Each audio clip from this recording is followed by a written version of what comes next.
This is an ESL News Podcast, Episode 4, Level 1, How to Mine Bitcoin.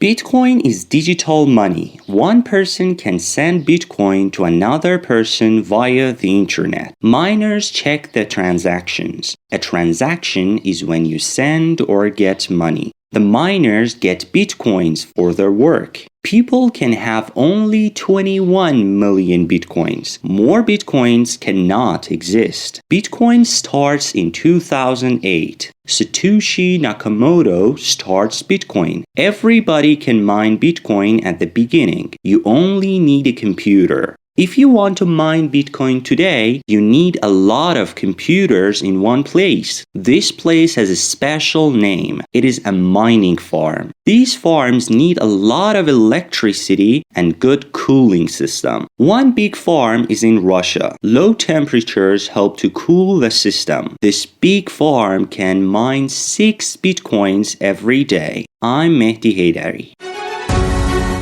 Thanks for listening to ESL News Podcast. If you'd like to stay up with the current news and up your English level in one shot, then hit subscribe now to make sure you don't miss anything. See you next time.